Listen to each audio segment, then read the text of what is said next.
자, 일단 주제부터 읽어보면 지리적 그리고 문화적 환경이 달력 체계의 발달에 미친 영향. 모든 인간의 문화들은, 그다음 우리가 평소에 말할 때 차이들, 그들 이렇게 말을 안 하기 때문에 그 사이에 목적격 관계대명사가 생략이 되어 있는 거야. 그래서 자, 그들이 그들 주변의 세상에서 관찰하는 차이에 따라 시간의 흐름을 뭐한다? 표시한다. 됐지? 다시.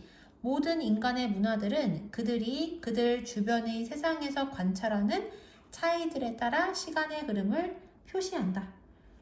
뭔가가 시간의 흐름에 따라서 차이가 생기면 그것으로 시간의 흐름을 나타낸대. 예를 들어서 달 모양의 변화를 보고서 시간의 흐름을 표시한다든지, 아니면 꽃이 피고 지는 차이에 따라서 시간의 흐름을 파악하고 표시를 할 수가 있다.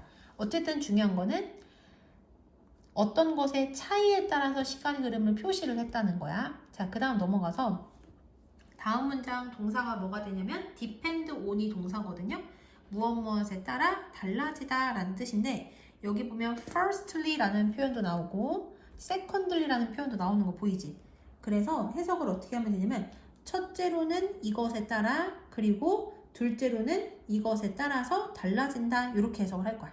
자, 그 다음 which 명사 투부정사 하면은 어떤 명사를 투부정사 할지 이렇게 해석을 하면 되거든요. 어떤 차이를 표시할지에 대한 우리의 선택은 첫 번째로는 우리가 무엇을 관찰할 수 있는지, 그리고 두 번째로는 우리의 삶에서 무엇이 중요한지에 따라 달라진다. 여기까지 됐지? 분명히 시간이 지나면서 뭔가가 바뀌는 게 되게 많단 말이야. 근데 그것들, 그 여러 가지의 변하는 것들, 차이들 중에서 어떤 것을 시간의 흐름으로 표시를 할지에 대한 선택은 일단 우리가 무엇을 관찰할 수 있는지와 그리고 우리의 삶에서 무엇이 중요한지에 따라서 달라진대요. 여기까지 되시죠? 자, 그 다음 넘어가서 다음 문장은 depends on, 똑같이 depends on 동사거든요. 앞부분이 주어인 거야. 자, 해석을 해볼 건데, 우리가 차이를 표시하는 방식, 한 다음에 우리가 차이를 표시하는 방식의 대표적인 예시가, 여기에서는 뭐가 나오냐면 짝대기 긋고 우리의 달력과 그리고 우리의 의식의 형태인 거야.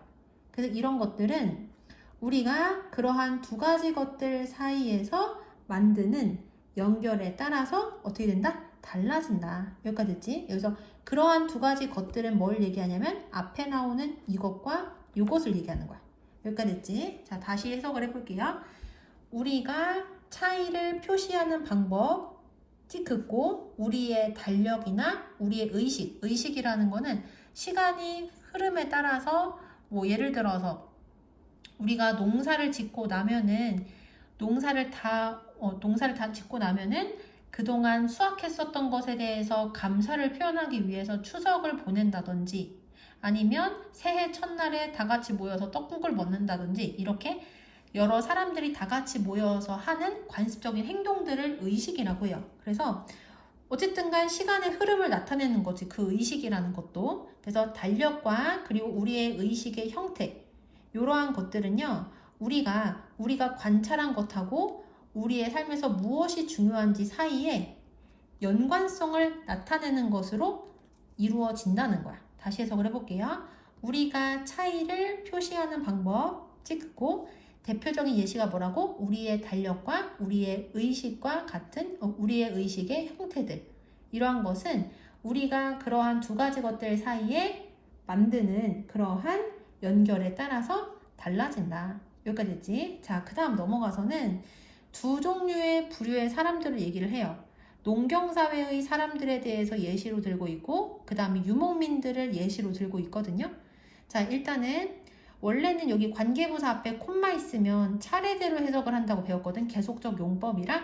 근데 만약에 콤마가 이렇게 양쪽에 찍혀 있으면 그냥 두 콤마를 안으로 집어넣어서 괄호를 치고 뒤에서 앞으로 해석하는 게 더 괜찮아. 자, 해석을 해보면 더 높은 위도는 계절들을 쉽게 관찰할 수 있게 만드는 그러한 전근대, 근대 이전이라는 뜻이야. 전근대의 유럽의 농업 사회에서 태양의 주기를 관찰하는 것은 어땠다? 자연스러웠다. 여기까지 됐지? 자, 위도라는 건 여기 적도 보이지? 적도를 기준으로 해가지고 나누어져 있는 이 선을 위도라고 하거든. 그래서 적도에서 멀어질수록 계절이 쉽게 관찰할 수 있대. 그러니까 위로 올라갈수록 계절이 뚜렷해진다는 거야. 사계절이. 근데 예를 들어 적도라고 하면 되게 더운 지역이잖아. 더운 지역은 다 어때요? 사계절 내내 덥잖아. 그걸 얘기하는 거야. 그래서 위도가 높으면 높을수록 계절 관찰, 다양한 계절의 관찰이 쉬워지거든. 그래서 이런 곳은 아무래도 농사를 짓기가 좋단 말이야. 그래서 이런 곳은 농사를 짓기 위해서 필수적인 햇빛에 되게 민감하거든. 그래서 태양의 주기를 관찰하는 게 이 지역 사람들한테는 자연스러운 일이란 얘기야.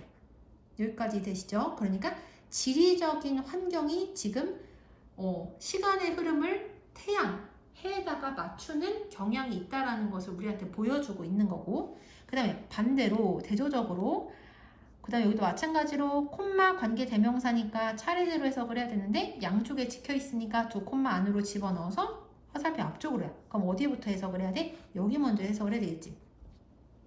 계절적인 변화가 덜 중요한 아라비아의 대체로 유목을 하는 사람들 사이에서 음력, 달을 기준으로 하는 달력을 얘기하는 거야. 음력은 더 합리적인 결정이었다. 여기까지 됐지? 그러니까 아무래도 아라비아, 중동 지역 같은 경우는 항상 덥기 때문에 그렇게까지 태양의 변화에 민감하지가 않은 거야. 그래서 이 사람들은 달을 기준으로 하는 음력을 사용하는 게 더 합리적인 선택이었다. 여기까지 됐지? 자, 그 다음 넘어가서 여기서 그것은 앞에 나온 이 두 문장을 얘기하는 거야. 그것이 한다면 얘가 동사고요. 여기 가짜 목적어가 사용이 됐어. 그리고 가짜 목적어가 사용이 된 이유는 뭐다? 진짜 목적어가 너무 길어서 그 진짜 목적어 요만큼인 거야. 여기까지 됐지? 그래서 얘가 가목, 진목, 그리고 가목과 진목 사이에는 뭐가 생략이 되어 있다? 목적격, 보어가 생략이 되어 있다. 근데 가목적어는 해석이 안 되잖아. 그래서 진목적어 해석하고 목적격 보어 해석하고 마지막에 동사를 해석을 할 거야. 자, 해석을 해보면 그것은 이슬람 교도들이 음력을 사용을 하고 그리고 로마 기독교가 양력을 사용하는 것이 inevitable, 필연적이게 만들지는 않았다. 여기까지 됐지? 자, 그러니까 아까 전에 위에서는 유럽 사람들, 전근대 유럽 사람들은 뭐에 민감하다고 했지? 태양의 주기에 민감하다고 했었고, 그리고 유목민들은 주로 음력을 사용을 한다고 했었지. 그래서 유럽 사람들이 주로 믿는 종교인 로마 기독교가 그렇다고 해서 무조건 양력을 사용을 하는 것은 아니다. 그러니까 앞에 나온 이게 모든 곳에 다 적용되는 것은 아니다 라는 얘기를 한 거야. 그 다음에 유목민들이 주로 믿는 종교인 이슬람 교도라고 해서 무조건 유목민들이 사용하는 음력을 꼭 사용하는 것은 아니다. 이렇게 얘기를 해준 거야. 다시 해석을 해보면 그것이 이슬람교라고 해야 되겠지? 이슬람교가 음력을 사용을 하고 로마 기독교가 양력을 사용하는 것을 필연적이게 만드는 것은 아니었다. 하지만 정치적인 그리고 종교적인 결정들은 한다면 여기에 해석이 조금 어렵거든요. 전치사 플러스 명사라서 괄호, 그 다음에 요만큼이 누구를 꾸며주냐면 얘를 꾸며주고요. 그 다음에 여기 콤마 ed 분사구문이라서 표시해놨거든. 해석 순서가 1, 2, 3 마지막에 동사인 거야. 하지만 정치적 그리고 종교적인 결정들은 지리와 그리고 생활 방식에 의해 제한된 옵션스, 선택지들 중에서 전통을 통해 어떻게 되어진 걸러져서 그래서 정치적인 그리고 종교적인 결정들이 어떻게 되었다? 이루어졌다. 엄청 어렵죠? 다시 정리해보면 자, 방금 전에 여기까지는 이해가 될 거야. 무조건 유목민들이 믿는 종교라고 해서 음력 꼭 사용하는 거 아니다. 그리고 유럽 사람들이 주로 믿는 종교의 로마 기독교가 무조건 양력을 사용하는 것은 아니다. 그러면 어떤 방식으로 음력을 사용할지 양력을 사용할지가 결정이 되냐면 아까 전에 위도 관련된 지리 그리고 아까 유목민들 생활 방식 그리고 세 번째 여기에서 새로운 게 뭐가 나냐면 전통이 나온 거야. 전통까지 이렇게 세 가지가 서로 영향을 주고받고 해가지고 달력뿐만이 아니라 정치적인 그리고 종교적인 결정까지도 이루어진다는 거야. 자, 여기만 다시 해석을 해보면 하지만 지리와 그리고 생활 방식에 의해 제한되어진 선택지들 중에서 전통을 통해 걸러져서 그래서 정치적 그리고 종교적 결정이 이루어졌다. 다시 지리와 그리고 생활 방식에 의해 제한된 선택지 중에서 전통을 통해 걸러져 정치적 그리고 종교적 결정이 이루어졌다.